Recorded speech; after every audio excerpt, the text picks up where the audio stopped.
So, balik tayo. Why separate networks? Bakit naman natin ginagawa na gumagawa pa tayo ng iba't ibang klase ng network sa Docker? First is security. Yun nga, katulad na sabi ko kanina, database is only reachable through backend, not directly from the outside. Kasi merong mga instances na yung mga hacker, yung database natin, kung familiar kayo dun sa yung nagtatype sila ng, ano yung term sa'yo, nagtatype sila ng nation, it's back-end traffic and front-end traffic in their home base. Yun nga, kung familiar kayo dun sa course config na tinatawag, kung na-encounter niyo siya as dun sa web natin, minsan kasi, di ba yung course config, ang ginagawa natin, ina-allow natin lahat ng traffic. Para lang, kumbaga, mas para hindi na maka-istorbo ba sa pag-program natin. Kumbaga, hindi ka na magpo-configure ulit na i-allow mo yung isa pang server para ma-access yung program niyo.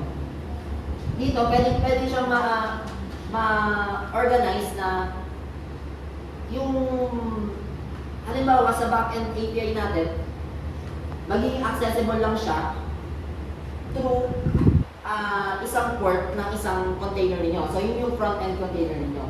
Stability reduces unwanted interference. One crash won't affect the other. So, yun nga, dito may iwasan ninyo na kapag halimbawa, katulad ng project natin, meron tayong Angular project, then meron din tayong Spring project.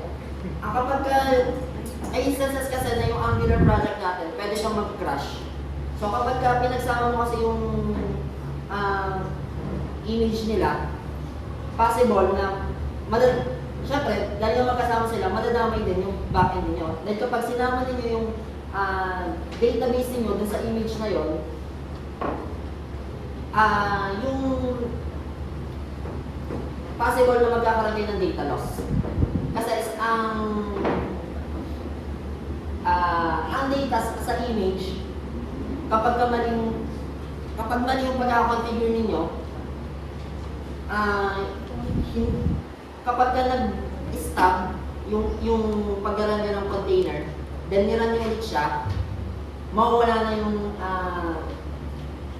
data ninyo dun sa database. Mamaya, magpapakita ko ng sample na isang program na wala na siyang laman. Then next is scalability. You can easily replace, add or remove containers without breaking everything. Yun nga, kapag gusto natin mag-scale pa ng ating project, kapag magkakaiwalay kasi yung ating container, mas madali mo siya magagawa. Katulad nga sabi kanina, merong nabanggit na term na microservices. Kung alam niyo yung microservices, ang sample nito, halimbawa meron kang payment service, meron kang shopping cart service, then meron kang pang isang service, pwede mo kasi siyang gawin na magkakaiba sila ng program. Halimbawa, yung payment service niyo, gagamit ka ng Spring na program, Spring na development. Then pagdating mo sa shipping, ibang framework naman yung gagamitin mo. Kapag gusto mo magdagdag ng panibagong service, mas madali mo siyang ma-connect dun sa program niyo. Since nga, ang isang Docker container, pwede kang mag-connect ng multiple container. Halimbawa, meron kang 4 na front-end, and then meron ka pang 4 na back-end na container, pwede mo siyang ipag-connect lahat. Then magiging isang program na yun.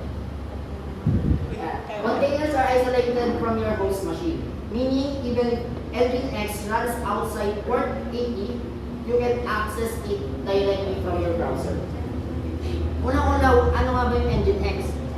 Ang Nginx, ito yung isa siyang web server. Kung alam na yung Apache, Alam, siguro lahat naman familiar dito sa Apache, since yun ang ginagamit natin sa MySQL. Diba ginagamit natin siya doon. Ang Apache at Nginx, isa kasi silang mga web server. So, ang ginagamit siya sa pag-serve ng mga static files natin. Yung mga HTML, yun yung mga sinaserve niya. Pero yung mga yung back-end program natin, yung mga dynamic na program, hindi siya kasama sa sinaserve ng Nginx.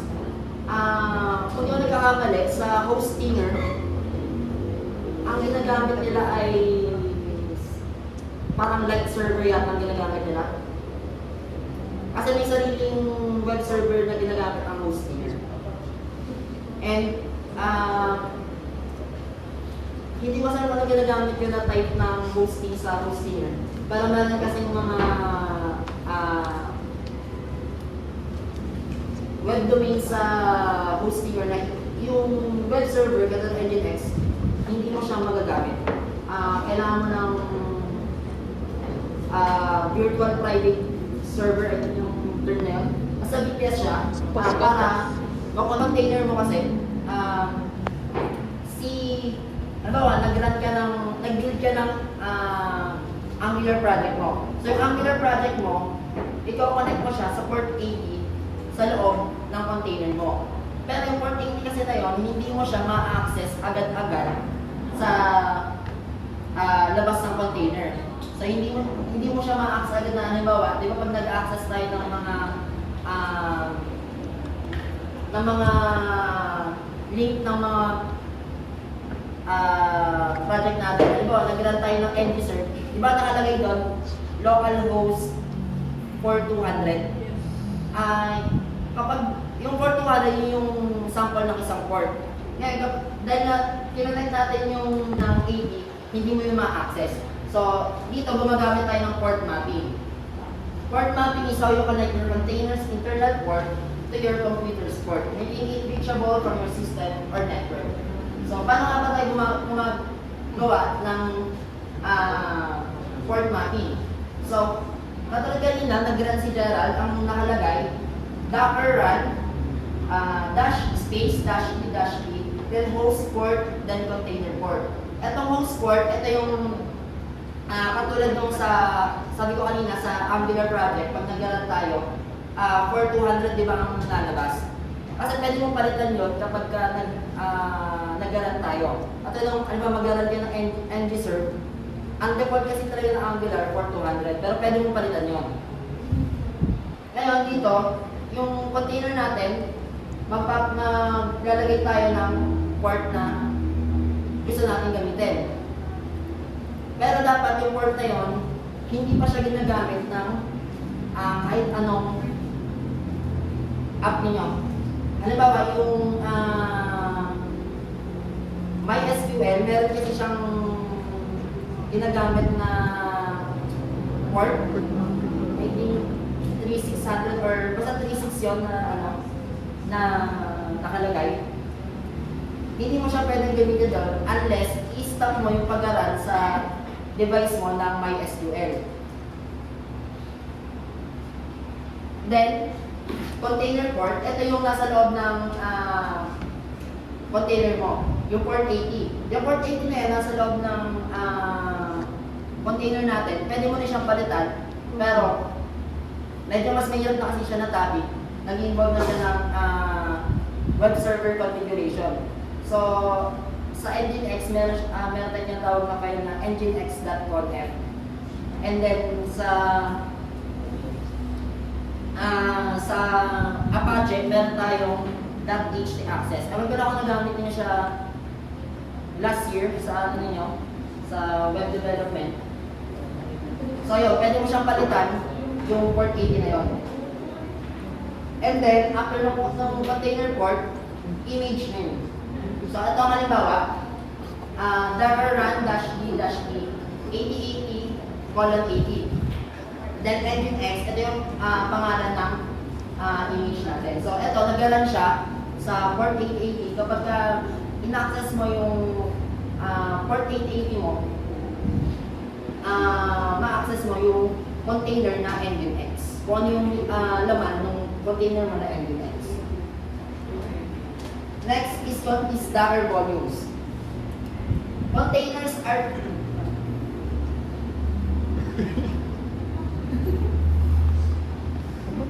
containers are temporary. Once you delete or recreate one, your data is gone. Katulad nga sabi ko kanina, ang container natin, kapag in-stop mo yung pag-aral ng isang Docker container, mawawala na yung data na nasa loob nun. Yung ganon, okay lang yun kapag ang laman ng container mo, front-end lang. Pero, katulad yung sabi ko kanina, kapag database yung nasa loob ng isang container, para ka lang nagtapon ng isang hard drive mo. Ganun yung kalalabasan ng isang Docker container. What the fuck? Dahil dyan, merong solution yung Docker. So, meron tayong tawag na volumes. Volumes are like an external hard drive for a container managed by Docker. So, dito sa volumes, meron na siyang sariling lalagyanan ng kanyang mga data. So kahit yung container mo, kahit mag-stop ka ng container mo, kahit mamatay yung device mo, yung laman ng isang Docker volume, hindi siya mawawala. So ito yung ginagamit sa mga database. So meron tayong dalawang klase ng volumes. Meron tayong bind mounts. Bind mounts use a specific folder from your host machine. Ito, makikita mo dito yung kung naalala ninyo yung yung tawag dito. Nag-write tayo ng yung ginawa natin project natin sa COBOL, yung pinagawa ni Ma'am Lady, na final project natin, di ba? File handling. Kung alam niyo yung file handling, parang siyang gano'n. So, si Docker, gumagamit siya ng isang specific folder, then, andun nakalagay yung mga data niya. So, ayan yung sample ng paggawa ng isang bind mounts. Next is yung Docker volumes. Itong Docker volumes naman, minamanage siya ng Docker. So ito, hindi mo siya makikita na naka-folder. So automatic siya na ginagawa ni Docker. So, paano ba natin malalaman kung anong gagamitin natin? Kung Docker volumes ba or bind mounts? Sa development, mas maganda gamitin natin yung bind mounts. Since sa bind mounts kasi, mas madali kang makapag-edit agad-agad ng mga file natin. Then sa mga database naman natin, ito, huwag kayo gagamit ng bind mounts sa database. Lagi nga gamitin natin yung Docker volumes. Kasi nga, minamanage siya ni Docker, mas nakikip safe niya yung mga data natin. And then sa production is yung volumes. Since ito, mas madali siyang maipasa sa iba't ibang mga devices. So, kung mula sa device ninyo, mag-deploy kayo sa server ninyo, mas madali siyang i-deploy. Next is image optimization. So, ito, isa naman siyang good practice sa Docker workflow natin. Para makapag-optimize tayo ng image natin, gagamit tayo ng multi-stage views. Bakit nga ba tayo nag-optimize ng image natin? Isipin niyo yung image niyo, isa siyang device mismo. Para siyang virtual host. So, yung size niya, nag-vary siya. Depende sa gagamitin natin na base image. So, kapag gumamit ka ng malaking base image, mas malaki yung nagagamit niya na size. Minsan umaabot to ng up to 3 gigabytes. So, yung 3 gigabytes, maliit pa yun eh, yung 3 gigabytes. Pero, minsan kasi kapag na-bloat yung image mo, nawawala na ng silbi yung pagiging portable niya. Since ang hirap niya ng i-install and magkakos na siya ng problem sa mga servers natin. So, para ma-optimize natin, gumagamit tayo ng multi-stage builds. Ano ba yung multi-stage build? Ito yung paggawa mo ng Docker image mo, hati-hati mo siya ng stage. So, meron tayong stage 1, stage 2. So, stage 1 natin is yung build. So, dito, i-build mo muna yung application. Isang sample natin dito yung Angular project natin. Di ba, pag nag-run tayo, pag nagde-develop tayo ng Angular project natin, di ba ang ginagawa na natin ng-reserve? Kapag i-deploy mo na kasi siya, hindi yun pwede. Hindi mo magagawa na end-reserve lang tapos gagana na siya agad-agad sa server mo. So, i-build mo muna siya. Ito yung iraran mo yung ng-build, di ba? Pag nag-ng-build ka, meron lalabas na folder na this. Yun yung gagamitin mo para mag-deploy. So dito, sa paggawa ng Docker image, itong first line natin, yung from node 18 Alpine as build. Ito, dito ka pipili ng mga base image mo. Yung Alpine na yan, pwede kang gumamit ng iba't iba. Meron tayong Ubuntu, meron tayong Slim. Ang Alpine lang ang pinaka smallest base image. And I think next yata dyan ang Slim. Yung Ubuntu kasi na image, medyo malaki na siya. Pero hindi naman siya ganun kalaki. Siguro mga 500 MB for about 1 or 3 pages. Ganun lang siya. 1 or 3 pages na application mo. Front-end lang yun wala yung back-end mo doon. So dito sa pagpili ng mga base image natin, lagi natin pipiliin kung ano yung pinakamaliit na pwede natin gamitin. Since ayun nga, para ma-optimize natin yung image natin para hindi siya maging bloated. Then next is yung work directory. Then kakapin mo siya. Then dito sa build stage, dito mo i-run yung npm install and npm run build. Etong, di ba alam na natin yung npm install, kapag nagpupush kayo sa GitHub, wala naman sa repo natin yung node modules, di ba? So kapag itulong mo siya, hindi mo siya ma-run agad, hindi ka makapag-end-serve. Mag-error lang siya. So kailangan mo muna mag-npm install.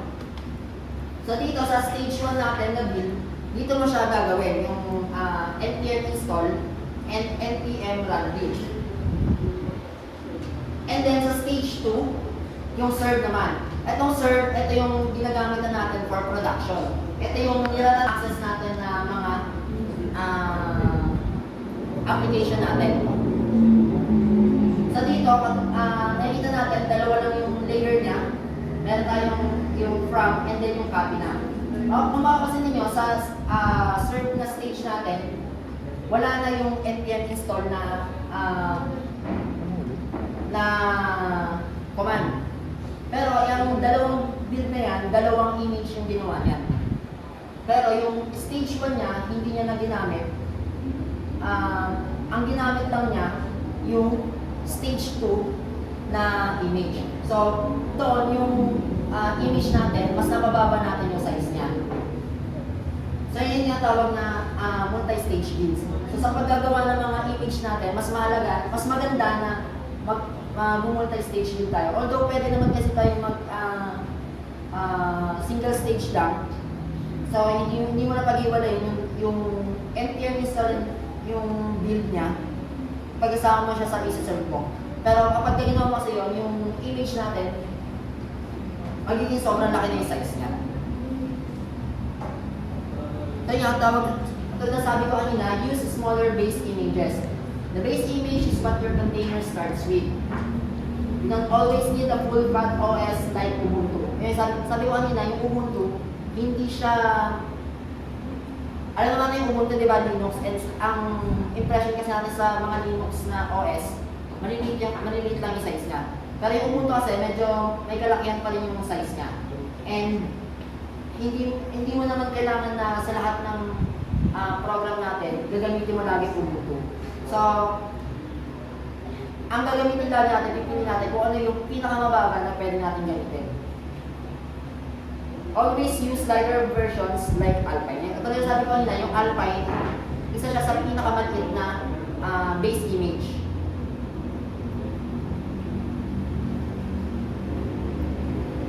Ito na sabi ko nila. Itong image natin, Note 18, kapag Note 18 lang ang ginamit mo, yung size niya umabot na ng 1 GB.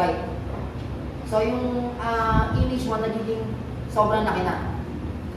Then, unlike kapag gumamit ka ng Alpine, yung size ng image mo 200 MB lang, so nagiging lightweight lang siya. Mas madali mo siyang, yung performance ng application mo, mas mabilis. Next, minimize layers. So, every command adds a layer to your image. So, yung sabi ko kanina, dito, yung from, work directory, copy, run, lahat yan, tag-isang layer yan. So, sa stage 1 build natin, meron tayong 4 na layer. So, lagi kapag gagawa tayo ng, ito kasi, ito yung mga laman ng Docker file natin. Pag gagawa tayo ng Docker file, lagi natin alalahanin na dapat i-reduce natin yung layer niya. Makikita natin diba yung npm install and npm run build, magkasama siya. Pero pwede natin kasi yung pag-iwalayin. So gagawa ng run npm install, then pag ibababa mo yung npm run build, run npm run build. So ganun gagawin mo. Ang problema kasi pag ginano mo, sa image mo, matatagdagan ka ng panibagong layer. So yung size niya, mas lalo siyang lumalaki. Ito. Fewer layers is equal to smaller and cleaner image. So, pag yung sabi ko kanina, kapag ka mas konti yung layer mo, mas maliit yung size ng image na mapuproduce mo. Ito. Ito nasa kaliwa natin. Meron tayong tatlong layer. Pinag-iwala natin yung get update, get install, and then yung get install curl, and then yung get install na view. Kapag ganyan kasi, naging tatlo yung layer natin. Kapag ganyan ang ginawa mo, mas malaki yung size niya. Imbes na pag-iwalay mo siya ng tatlong layer, mas maganda na pag sasama-samahin mo siya sa isang layer lang. So, pwede mong ilagay sa command mo, run app get update and app get install -y curl view. So, pinagsama niya yung curl tsaka view. Since yung curl tsaka view, isang type lang siya ng command, pwede mo siyang pagsamahin.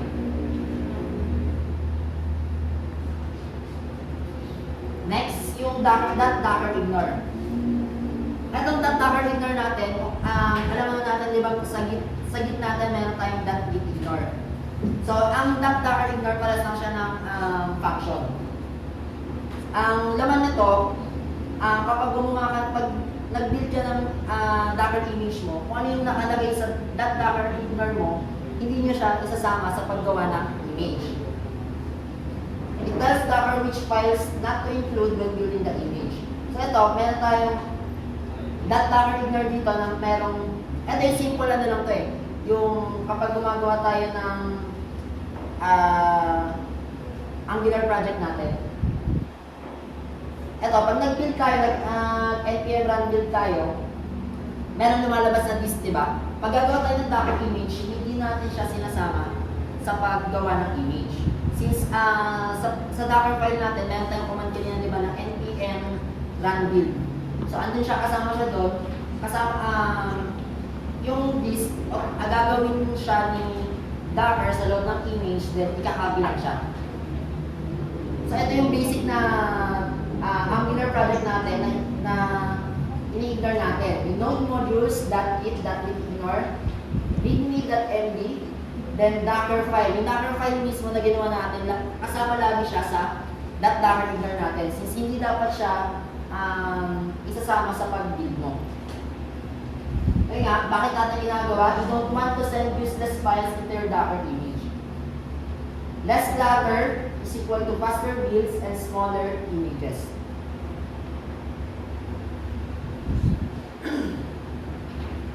Next is yung remove build dependencies.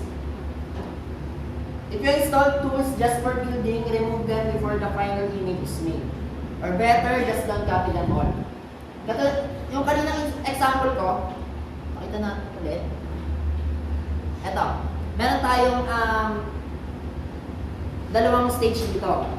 So, yung sa stage 1 natin, meron tayong npm install and npm run build. Yung npm install na yan, nag-produce kasi siya ng folder na yung node modules and yung build yung .list. So, ang ikakopy mo lang kapag nag-npm install kasi, meron pa siyang hindi lang node modules yung kanyang ginagawa. Meron pa siyang ibang pinoproduce sa mga files. Nagdagdag ka pa ng isang layer, then meron siyang unnecessary na image. So, dapat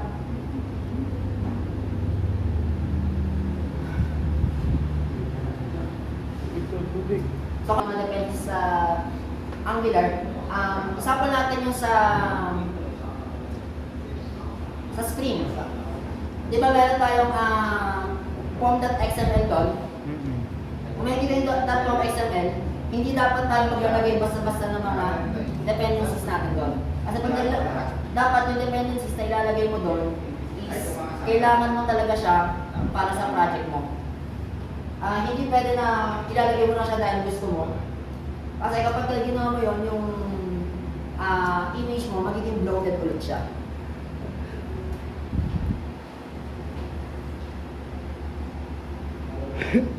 Ito.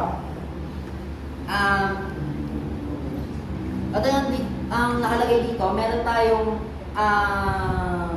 Maven.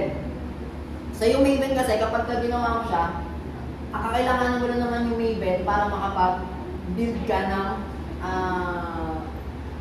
Spring project mo. Hindi mo siya kailangan i-copy pa para doon. Kasi kapag nag-build ka ng Spring project mo, meron siyang pinoproduce na .jar files.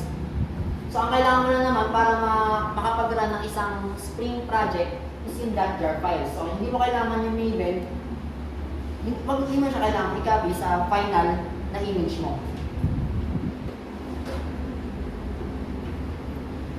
Ito, meron kami nilagay dyan na sample ng tamang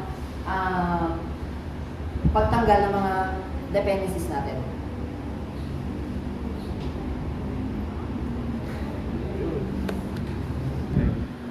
Tayo sa demonstration ng ating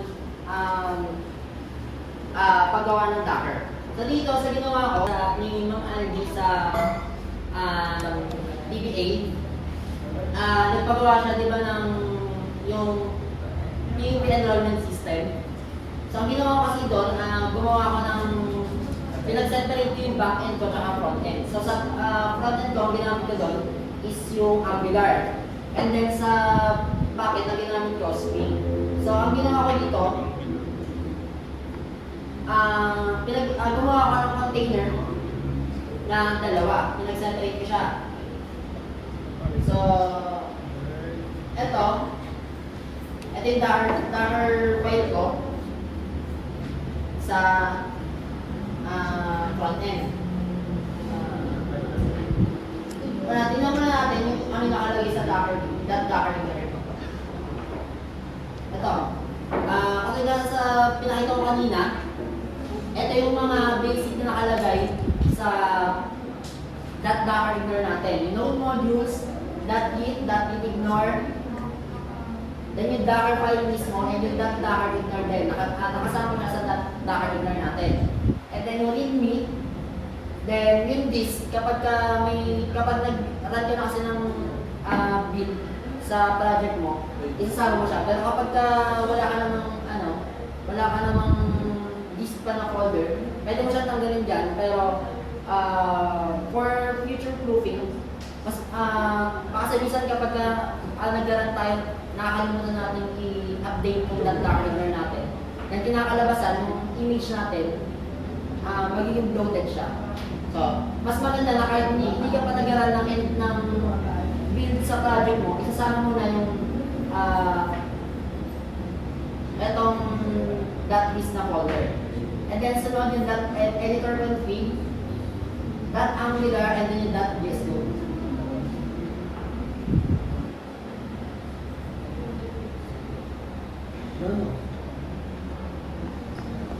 Ito yung mga kasama sa mga .docker natin. So kapag nag-edit kasi tayo sa VS Code, meron lumalabas dyan ng .vs Code na folder. So dapat isasama nyo na sa .docker natin para malesen yung size ng image natin. Then, sunod natin yung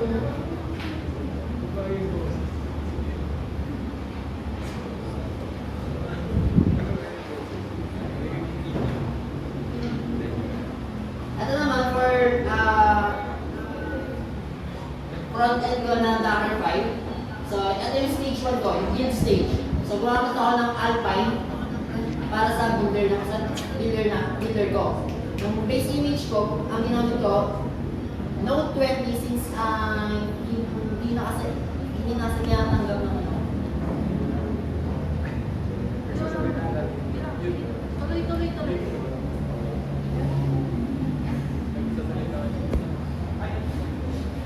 Tuloy. Trinay ko siya kanina na ang gagamitin Node 18, hindi na kasi siya supported. So, ang ginamit ko na is yung Node 20. Then dito, yung ang ginamit ko, pinagsama-sama ko siya, since meron tayong so, Angular project natin, meron tayong mga JSON files nila. So, yung pinagsama-sama ko sa isang layer lang, yung package JSON, meron tayong sa Angular project natin, meron tayong dalawang package JSON dyan. Yung package.json and then yung package.json. So, paano siya naging magkasama? Kung makikita nyo dito, ang nakalagay, package*.json. Etong asterisk na to, ang meaning niyan, kung alam nyo yung sa... Hindi ko alam. Kung maalala nyo, kapag gumagawa tayo ng SQL, di ba? Di ba select asterisk? So ito, yung asterisk na to, wildcard siya. So kapag naglagay ka ng ganyan, simula dito sa package na to, after na tong lahat na ng kasunod niya na mga file. Ano ba? Ganun kang package, tapos ang kasunod niya ulit, package.json. So, lahat yun, isasama niya sa pag-copy. So, lahat ng folder mo, lahat ng file mo na nagsisimula sa package and then ang extension niya is .json. And then, sinama ko naman din yung angular.json and yung tsconfig dahil isang wildcard ulit na asterisk.json. Itong // na to, ibig sabihin niyan, ito yung kung saan mo siya ilalagay. So, nakalagay lang siya sa root. Sunod, itong run npm config. Itong npm config kasi, medyo advanced na siya na command. Since meron kasi mga instances na kapag wala yung set registry na yan, hindi rin siya gumagana. So, ang nangyari kasi sa akin na kahit anong run ko, ayaw na rin gumana. So, hanap ako ng solution. Yan ang nakita kong solution na insert daw yung registry. Nag-rebuild naman ako ulit. Since nga, kinapin natin yung mga config files kanina. Kailangan mo siyang i-rebuild ulit.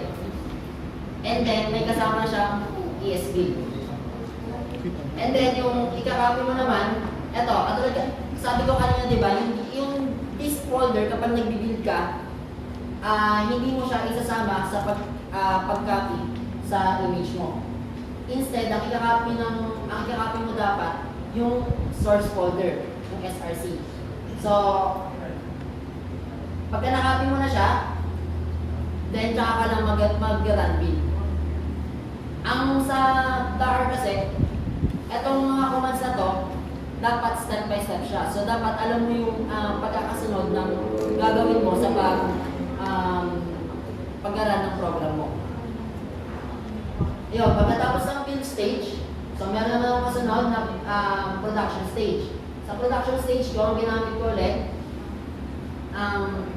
Alpine ulit. So dito gumamit ako ng Nginx. Ginamit ko yung Nginx para i-serve yung front-end ko. So dito, kung makikita nyo, meron dito na mahabang command na run add user, app user. Para sa ba to? Kung maalala nyo, yung tinuro sa atin ni Sir Tenko na list privileges dapat lagi. So, dito kasi hindi pwedeng ang gagamitin mo sa paggawa ng image root user. Since yung root user nga is pinakamataas siya na privilege. So, kapag root kasi ang ginamit mo, mas madali siyang ma-exploit ng mga attackers. So, dapat gagawa ka lagi ng custom na user para makakontrol mo kung ano lang yung accessible niya.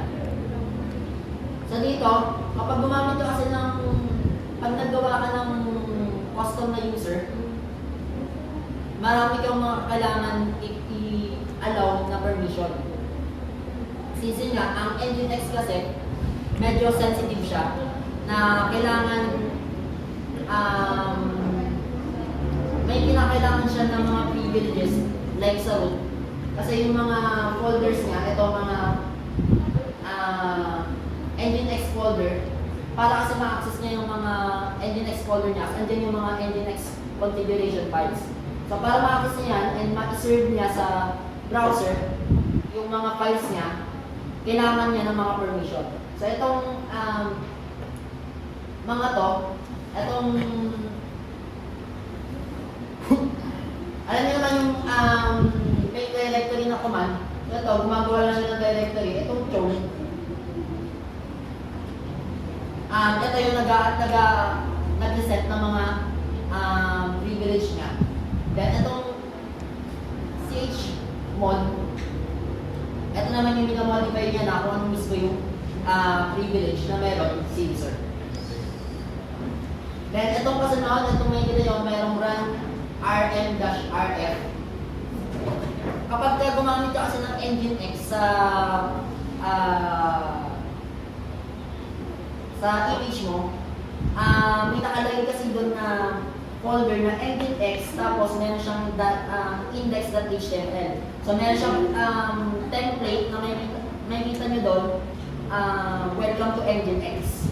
So kapag hindi mo kasi siya na-remove, and then nilaran mo yung image mo, yung Docker container mo, pag nilaran mo siya, ang ma-access mo lang yung welcome to Nginx. So dapat, para mas madali ka makapag-configure, i-delete mo yung index.html na yun. So lahat ng mga folder na sa loob ng HTML sa Nginx, i-delete mo siya, since hindi mo naman siya gagamitin para sa project mo. And then, sunod, itong nakikita nyo, merong Nginx.conf dito. Meron kasi akong ginawang Nginx na configuration. Ito nga sabi ko kanina, gumawa ako ng user na para sa paggawa ng image.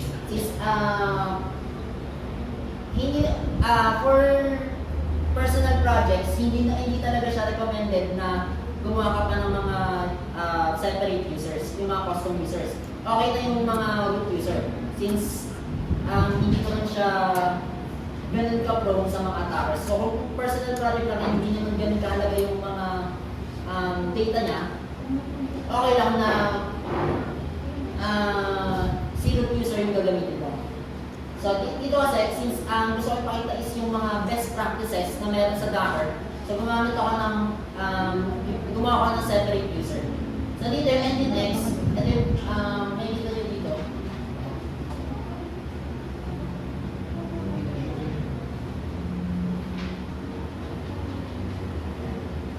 May dito nyo sa Nginx, ito na rin naman ang Nginx configuration. Ang pag-configure kasi Nginx, medyo mahirap na siya. Kasi yung, ito talagang isa sa magpapahirap. Lalo na kapag AWS user ka. Yan yung isa sa pinaka-magpapahirap. Kapag AWS user ka kasi, hindi siya, yung web server mo, hindi siya nakaset agad. So, unlike sa hostinger, meron kasi siyang default na web server. So yun, nakakonfigure na kasi doon kung ano yung kung saan siya i-access. So sa AWS kasi, kapag gumawa ka ng instance mo sa AWS, manual mo siyang gagawin. So mag-install ka pa ng Nginx or Apache. Kung may iba ka pang choice, pwede mo na install siya. Pero dito sa Nginx, i-configure mo na yung configuration niya. So, yun yung magpapahirap kapag gumawa ka pa ng custom user. Itong Nginx, medyo mahirap kasi siyang pag-aralan. So, kung mga personal project lang naman, ang recommended na lang is yung root user. So ito, pagkatapos ng Nginx, since gumawa ka ng Nginx configuration niya, so kinapit ko siya, and then, yung sa builder kanina, kung nakikita nyo, di ba nag-build ako sa stage 1. So itong copy from builder, kinapit ko lang kung ano yung na-build niya. Since nakikita nyo to, enrollment system na to, kapag nag-build kayo, nakikita nyo yung folder na enrollment system yung nakalagay. So yung folder na yun, yun yung ikakopy ninyo, papunta dito sa, di ba kanina nag-delete tayo ng file sa HTML folder sa loob ng Nginx. So yun yung ilalagay yan, yung nasa loob ng enrollment system. Since sa loob ng enrollment system, meron kasi yung na-generate ng index.html. And then, ayun, nilaro mo ulit yung CHO para sa privilege niya. Since niya, si Nginx, medyo sensitive siya sa mga permissions. Then pagkatapos ito, mag-switch ka na sa app user na ginawa mo. Since hindi mo pwedeng hayaan na yung pag-run mo ng mismong program mo, naka-root. So dapat na gagamitin mo sa pag-run ng program is yung custom na user. And then ito, itong expose 8080, di ba kanina, meron akong sinabi na port 80 na naka-default sa loob ng container. Pwede mo rin kasi yung bago-baguhin. Pero kapag binago mo yan, lalo pag gumagamit ka ng Nginx, kailangan mo rin baguhin kung saan naka-listen yung Nginx mo. Kasi kapag binago mo yan, tapos yung Nginx configuration mo, hindi mo binago, ang makikita nyo lang sa browser nyo ay unreachable. So, ganun yung lalabas yan. Kasi nga, meron din akong Docker file na backend. So, ito. So, yan. Same lang naman siya ng process sa backend ng Docker file.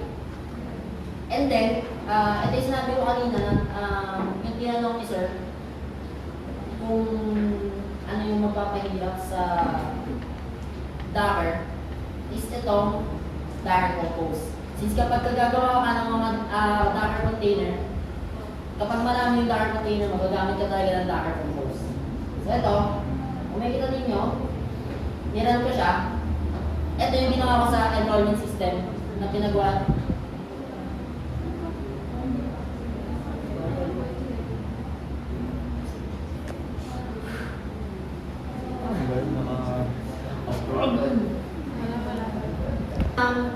Docker Sa Docker Composer kasi meron pa akong nilagay na container for database. So kapag ginawa mo kasi yun, yung database mo, wala siyang magiging laman. So yung mga previous na in-insert natin ng mga data, wala siya doon. So may kita nyo lang dito. Kung may kita ninyo siya, ganito lang yung magiging laman niya. Accessible siya,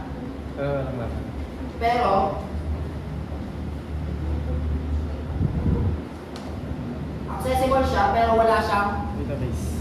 mga data. So ganun yung kalalabasan kapag gumawa ka ng sarili mong database container.